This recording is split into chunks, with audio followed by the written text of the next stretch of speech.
Thokozani, this is Coco Tablamanzi in Matibula. Welcome back to my YouTube channel. Hello guys, how are y'all doing? How are you guys doing? Um, Welcome back to my YouTube channel. Those of you that are new, oh my goodness, welcome. And please do not forget to subscribe. And please do watch this video to the end. I'm gonna be sharing about my spiritual journey. So this is the part 2. If you have not watched the part 1, please go do so right now so that you understand everything that has happened to me. Maybe there are some certain things that happened to you as well. So maybe you can get help. You understand? You can get help by listening to my story. I hope it helps you as well, cause oh my goodness, it's not easy. It's not easy, you guys. It's not easy. I'm sorry. Just wanna yes. Gotta look nice for y'all, right? Gotta look nice. Okay. Alright. So yes, this is the part 2 of my spiritual journey. It's not, as I've said on the previous video, it's not an easy thing to talk about. It's not even now. I'm actually getting a bit emotional and a bit scared. So what I also wanted to tell you is that please guys, do not judge anyone. Do not judge people. Do not judge people because you do not know what's going on in their lives.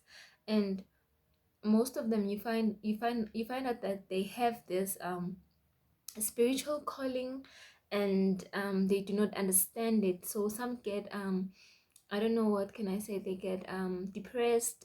Some end up going to the hospital to get depression pills because of whatever that's happening that they do not understand, because they are seeing things they've never seen. They are talking to dead people or whatever that they are talking to. So it's not easy. So do not judge anyone because you do not know what's happening in their lives. Please do not do that. So where did I end? Where did I stop?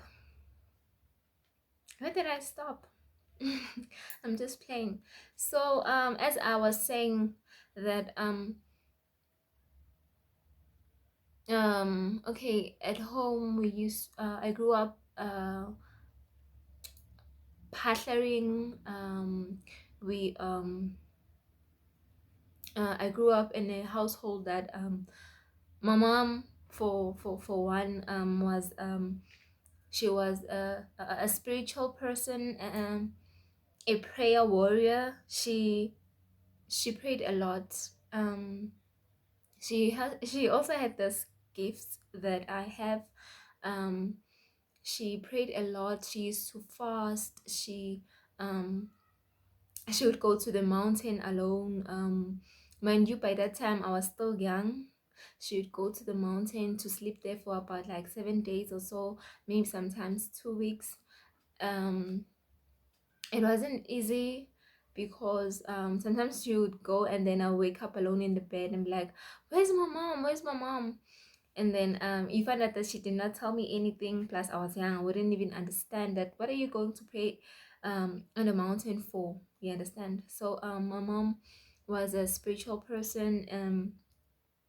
So coming to me, I used to love church a lot. I used to love going to church a lot.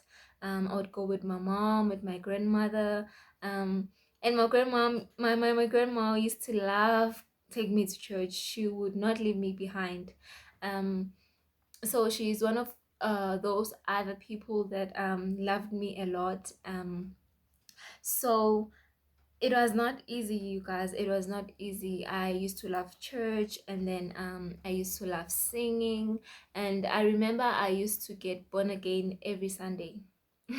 I used to get born again every Sunday. um every time the pastor would call people and say, those of you that wanna get born again, those of you wanna know Jesus more, those of you wanna give their lives to God, to Jesus Christ. I used to be one of those people that would run to the front so that I can also get born again, so that I can actually meet this Jesus. To me, I always wanted to meet Jesus. Like it was something that I actually enjoyed. You know, that topic about Jesus and everything about church. I used to love that. I used to love going to church, and then there was just that something inside of me that I could not explain it to anyone, because the reason why I used to go to the stage whenever the pastor would say, those of you who want to get born again, please come up and come and confess him as your Lord and personal Savior. So the reason why I would go there, it was because I felt like I knew this person. I felt like this person understands me. People might not see him, but like I know he's with me. I know he loves me a lot. I just have that connection with him. Like he's just with me everywhere. Like I don't want to let him down. I want to, like, I just love the feeling. There's just that feeling that I could not express it, or uh, um that I could not explain it to anyone about. So I would go there, and then oh my goodness, I remember I would cry a lot. I would cry a lot, and mind you, I was like uh 7, around 8, 9. No, it was 7, 8, 7 years or 8 years old by that time.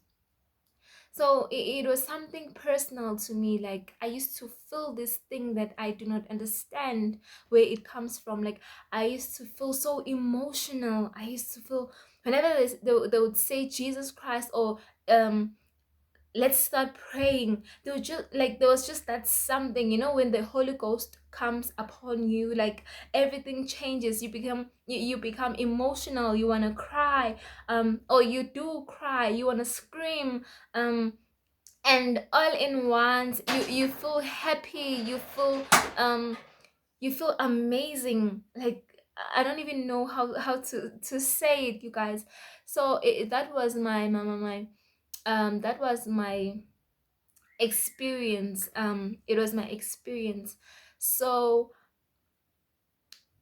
that's why I never wanted to miss church. I never wanted to miss church, because I knew like there was just gonna be something different. Like I was gonna come back different. And I actually enjoyed the feeling that I would get when I am in church. So through that, though I feel like that's when mostly something was busy changing inside of me. It was changing and everything. Okay, the changes that I actually went through, I also went to ZTC. um yes, I did attend ZTC. It was different. I don't want to lie, it was different. And I stopped. Actually, I was going there with my mom first, but she was not attending the church regularly. So we were attending ZTC, and then she had her own church. It was a Christian church. um so I remember seeing the pastor preaching and everything, and then I'll just look at him and be like, you know what, I also want to do something like that. I also want to make people feel like that. I also want to deliver people from demons. I also want to pray for people. Mind you, I'm still young, but there was always that need inside of me that, no man, I want to do that. I want to pray for people. I want to heal people. I also want Jesus to use me. I want this friend of mine that makes me feel like this. I want him to be with me every day, to use me, you understand? So I know it was weird. First of all, it was so weird because I was still young, and I did not understand most of the things, but I was way too clever for my own age. So um I also remember while attending this other church with my mom, I mean her actual church, you understand? Um, I remember while we went there for an all night prayer. And then I would see the pastor delivering people. Some would be behaving like snakes and whatnot. Some would be talking differently. You know, when you are possessed and the demons start speaking through you. So I experienced that in an early age. I was so young, so some of those things were way too scary, but I actually, in a way, I kind of enjoyed it. Like, not like I enjoyed seeing people suffering, but I enjoyed seeing people being delivered um from their burdens, or whatever that's torturing them or tormenting them. So that was my experience, guys. Like, I loved church a lot. I wanted to be a preacher as well. I wanted to be that person that delivers people. So while whatever that was happening at school, I was just that different girl. I don't know, like, I always seem to get people's attention whenever I speak. I like, everyone wanted to be my friend. Like, it was something else, guys. Like, it was, I don't even know how to say it, guys. It was different, it was different. And okay, as time went by,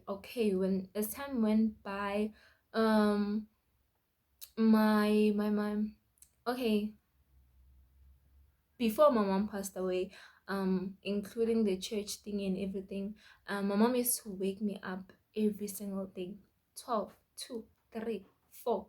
Like, there was no sleep actually. Like, it was always prayer, prayer, prayer, prayer. Read the Bible, read the Bible. um I remember the first time she made me pray. Gosh. I remember the first time she made me pray, and I was so scared, and I was laughing.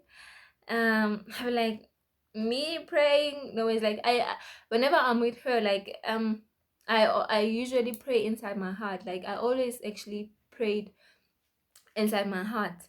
So she was the only one praying, Jesus this, Jesus that, in the name of Jesus. You understand? So I would also be praying, but like inside my heart. So there was this day my mom was like, today you're the one who's praying. I was like, what? And then I started laughing, and she got angry. She was like, pray. It's like, pray. And then, okay, I started praying. Like, I was nervous at first, but like, I got used to it because I know, like, she did not even set an alarm. I know whenever it's time to pray, you'll just feel a slap on your thighs. Wake up, wake up! It's time to pray. Wake up, wake up. Sometimes it's not even. She does not even say it's time to pray. She'll just slap my thigh like that, and the next thing, you'll hear her praying, praying, praying, praying, praying, praying. Oh my goodness, that woman was something else. I miss her so much. I miss my mom so much. I miss her so, so, so much. So that is something also that was different about everything about my life. You know, I think that's the reason. That's another reason why we slept early, because we barely slept. It was always prayer. It was always reading the Bible and everything. So when time went by, my mom passed away. Um, she passed away, and then I stayed. in my grandmother's house for a while, and then I moved to this my other auntie's house in Pumalanga, and then Nelspruit. And then I also had to move there again. That's when I moved to Guyani, Limpopo. That's where I actually learned to speak Xitsonga. So when I went to Limpopo, Guyani, I was doing my grade six. Yes, I was doing my grade six. Yeah, I was doing my grade six. So it was an it was just, yeah, and I don't even know how to put it. It was an emotional time for me. Like, it was, everything in my life was so dark. Losing my mom was just, I feel like it was the end of it all, because she was my everything, you understand? She was my mom, she was my dad, she was my grandmother, she was my friend, she was my confidant, she was my best friend, she was my aunt, she was my sister, she was my brother, she was my everything. My she was just my blessing. She was just my, I don't even know how to say. She was my mom, she was my mother, she was my dad. She was just everything to me. So I moved to Guyani, and then when I got there, um I found out that my aunt attends ZTC. So I had to also attend ZTC, because we were not allowed to go to other churches. We were only allowed to attend ZTC, her church only. So I attended the ZTC, and everything. Um, Everything was just so weird. Like, I used to get prophecies every single Sunday. Like, there was no day that when I would not get prophesized, or whatever, get prophecies. You understand? So it was so weird. I think that's when I actually started to notice something different about me in um in a higher level. I could tell there was something different, but like, I could not pinpoint actually what it was. So mind you, I'm like 10, 11 at ZTC, and then all these prophets are calling me, um and just one day, maybe six prophets will be like, they'll just come and point at me, come and point at me, like, what the heck is going on? What's happening? So I remember that's when they told me that you are you have a gift, and your gift is you're gonna be a prophetess. You're gonna heal the world. You're gonna mend families together. You're gonna heal people. You're gonna, you know you know. So they told me a lot of things about myself, that that's when my life started making sense. You know, when you are lost, and you've just lost your mother, um and she was your everything, and she was the clue of holding everything together in your life. She was the clue that was holding everything together in your life. So that's when I started putting one and two together, and be like, okay, if something is like this, it means like this. And then I remember I would be so happy when I got home, and I told my auntie, like, at church they said this and that and that and that, I'm gonna be doing this and that and that and that. Like, I was so happy, because in a way, like, losing my mom and everything, hearing the good news that the good news that I will be doing, the journey that I will be embarking on, the things that I would be doing that will be bringing happiness to people's lives, um that will be life changing to many people. So it was amazing. That's It's one of those things that made me to actually when I attend more of this church, because I would actually be hearing good news, good news, good news. You'll be like this, you'll be like that.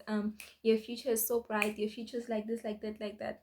So that's when I actually started understanding that was happening in my life, because um I remember I was at Nels right before I moved into Kiani. I'm sorry, I just want to go back just a little bit so that you understand something. Um I remember going to play at a friend's house, right? When we got there, we actually liked playing a bit late, cause my mom would usually let me play, um like play at the friend's house when my cousins are around, you understand, when they are around and then they are there with me, playing with me. So she would let me go play, especially on weekends. But I know when I got home, she would actually I would get a beating. I would. So whenever my cousins are around, so that's when I would actually sneak out. She'd say go and play, but don't be late, you understand, get home early. So when my cousins are around, I could actually sneak and go play. When I went to play, maybe say we sneak out around 5 p.m. in the evening, and then we start playing say around 6. So by that time it's actually dark and everything, and then it goes by 7, 8, and then I remember I remember we're playing hide and seek. When we're playing hide and seek, I'm sorry, when we're playing hide and seek, so I went to hide at this spot. Where I was hiding, it was actually dark. The house did not have lights at the backyard. There was no lights, and there were a lot of trees, a lot of trees. So by that time, I think it was around 8 p.m. It was way dark. I remember why I was hiding. I don't know. There was just something that say, look. Where I was hiding, I heard a voice saying, "Come and look." You see. So I went out from that spot that I was hiding, and I just stood in front. Um,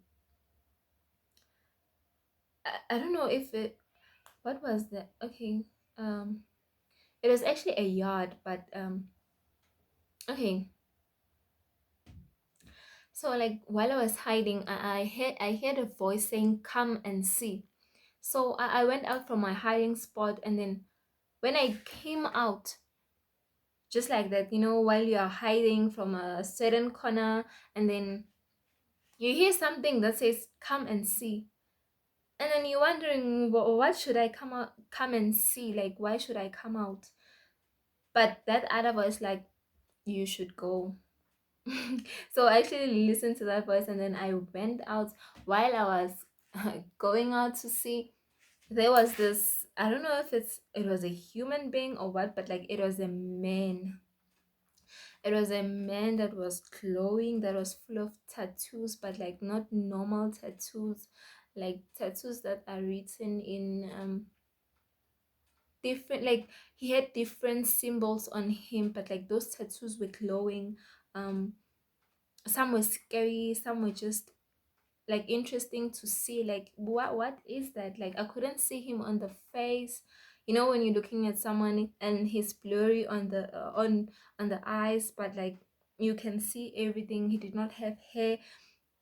He was just standing there full of tattoos, like. And then I called out to my friend. I was like, guys, I called out to my friends and everyone. I was like, guys, come and see, come and see. While I was screaming, come and see, come and see, like bientobona, bientobona. While I was doing that, I was not looking And when they got where I was, the man was nowhere to be found. The man just disappeared. And they were like, when they got there, they were like, what is it? Like, what's happening? What is it? I was like, there was someone here. There was someone here. Like, there was someone. Like, no, like you didn't say it right. Yeah. You know, we are kids, you understand? Like, akaboni kahle kusebnyameni, like you did not see properly because it's dark and everything and it's late. That's how I ruined our game, and then we had to go home because I think that's when we all noticed that it's a bit late, and when I get home, my mom is gonna beat me. Is gonna beat me because it's quite late, and I'm not allowed to be out so late. So yes, guys, like that's something that I also forgot to mention. And then there's some certain things as well. I would go back a little bit as I remember some of the things that I also want to share with you guys. So while I was in ZCC and everything, noticing whatever that was happening, the calling and everything, them telling me about my calling, that's when I started understanding that I'm not just like everybody. I'm different. There's something different about me. So guys, I'm gonna stop here, and then I'm gonna do another video, but this one, the part 3, I'm gonna go back a little bit to tell you some other things that I actually jumped, and now I'm starting to remember.